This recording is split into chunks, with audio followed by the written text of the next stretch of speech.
Welcome to Afrofantastic, the transformative world of Afrofuturism. My name is Julian Chambliss, and I'll be your host for this exploration of Black speculative practice.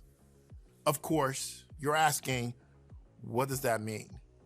Well, whether you call it Afrofuturism, Black speculative practice, or the Black imaginary, from film to music to literature and social action, we are in the midst of a cultural moment. This Afrofuturist conversation is fueled by Black people speculating about liberation and the future. No one would blame you if you ask, how did we get here? One milestone on the journey to this moment was the massive success of Marvel's Black Panther film in 2018. For many people, that was their first introduction to Afrofuturism. That film presented a world not defined by European history and culture, but instead a world that embraced a distinctly African flavor. This cinematic vision offered a window on a world where art and science were defined in a way that affirmed Black people and their culture. 2 years later, the trauma of COVID-19 prompted a search for tools that can protect and uplift a Black community ravaged by the pandemic.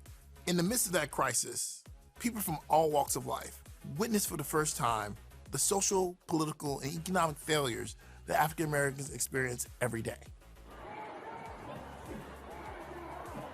Whatever label we use, the Black imaginary, the Afrofuture, or Afrofantastic, the implication is that Black people are seeking a different path, one where greater care and equality are central to the world we live in. The future vision they offer is complex because the problems they seek to overcome are profound. While the current moment seems unique, in reality, our national story has long been linked to Black freedom. For much of our history, Black struggles for civil rights have given important substance to our collective understanding of liberty. Today, we benefit from those past actions all the time. As we grapple with the changes in technology and culture we face today, a new generation of Black people and their allies are building on that tradition. That is the world of the Afrofuture. That is the world of Afrofantastic. We traveled to New York City during Carnegie Hall's first ever Afrofuturism Festival. Held across the city and virtually around the country, this event brought together Afrofuturist artists, scholars, and activists to provide the public a unique showcase of contemporary Afrofuturism. As Tim Fielder, one of the featured artists, explains, this is a turning point for a public understanding of Afrofuturism. With Carnegie, that was the move in the sense that that wasn't a gallery. That wasn't a two-day event. That's a entire city and then expanding to an entire planet with virtual technology. Content produced over a 2-month period. The largest showcase of Afrofuturist modalities in history.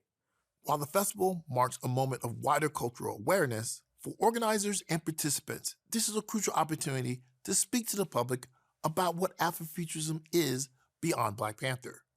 We talked to members of the Curatorial Council about their definition of Afrofuturism, alongside Dr. Lonnie Brooks, one of the researchers attending the festival. I define Afrofuturism as the ability for people of African descent to locate themselves in time and space. I love defining Afrofuturism. Let me say, people can ask me 1,000,010 times, and I will always give them the answer. It'll be the same answer, but it'll be an answer. What is written in history can be either reinterpreted, but that's pretty much done. The present is contested, but the future is still somewhat open. And to chart a path going into the future, you have to have a cultural compass to figure out how you're going to get there.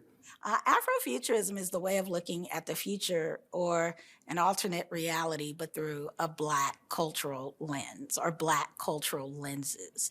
So, and when I say Black, I mean, people of the African diaspora, people on the continent, people in the United States, Brazil, the Caribbean, the UK, other parts of Europe, the continent of Africa itself, Australia, and elsewhere.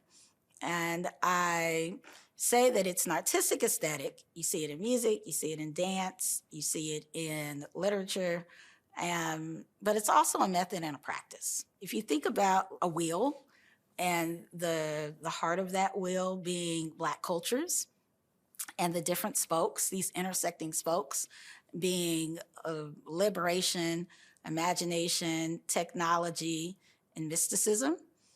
I see all of them sort of intersecting, and I see them. I see that as foundationally being what Afrofuturism is.